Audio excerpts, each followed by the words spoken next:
दूसरा आते हैं बहुत उससे भी इंटरेस्टिंग, डिसोसिएटिव डिसऑर्डर।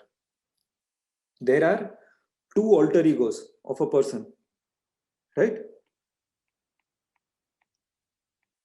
और two identities of a person.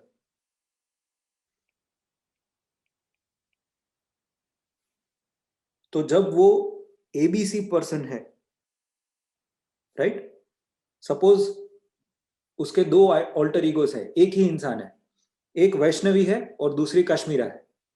ये दोनों अल्टीमेटली तो एक रोहित ही है, रोहित का ही पार्ट है, राइट, बट एक जो पर्सनालिटी है, एक जो आइडेंटिटी है उसका नाम वैष्णवी है और दूसरी आइडेंटिटी जो है उसका नाम कश्मीरा है।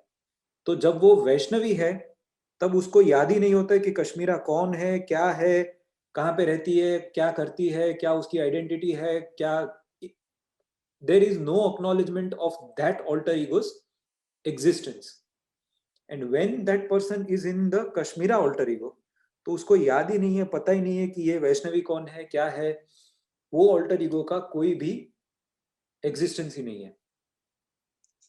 Is it clear? इसको डिसोसिएटिव आइडेंटिटी डिसऑर्डर बोलते हैं। फिर डिसोसिएटिव फ्यूग भी होता है, बॉर्न आइडेंटिटी, बॉर्न अल्टीमेटम, वो जो बॉर्न वाली जो पूरी जो सीरीज है उसमें डिसोसिएटिव फ्यूग दिखाया गया है।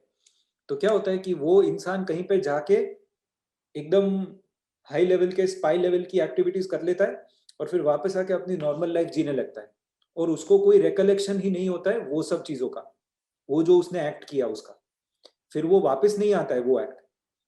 कांस्टेंट डिसोसिएटिव आइडेंटिटी डिसऑर्डर नहीं होता है, बट एक स्मॉल टाइम इन लाइफ, कुछ दिनों के लिए या कुछ घंटों के लिए, he becomes this alter ego which has no recollection of what the alter ego without that person was। तो उसको बोलते हैं डिसोसिएटिव फ्यूग और इसको बोलते हैं डिसोसिएटिव आइडेंटिटी डिसऑर्डर। ये सब जो डिसऑर्डर्स होते हैं ये डिसोसिएटिव डिसऑर्डर्स कहते हैं इसको, कि जब एक इंसान जो वो खुद है वो होना बंद हो जाता है, उसका conscious recollection of their own identity. Dissociative amnesia भी होता है, मैं कौन हूं, मैं कहाँ हूं, मैं यहाँ पे कैसे पहुंचा, मिहिर वाला है ना। तो मिहिर की जो याददाश्त चली गई थी वो डिसोसिएटिव एमनीजिया था, उसको कोई ऑर्गेनिक लॉस नहीं था, राइट, उसको वो याददाश्त वापस भी आ गई, है ना। तो ऐसा ही होता है डिसोसिएटिव एमनीजिया में, कोई एक प्राइमिंग हो जाए, कोई एक क्लू या लिंक मिल जाए तो उसको वो याददाश्त वापस आ जाती है, उसको बोलते हैं डिसोसिएटिव एमनीजिया।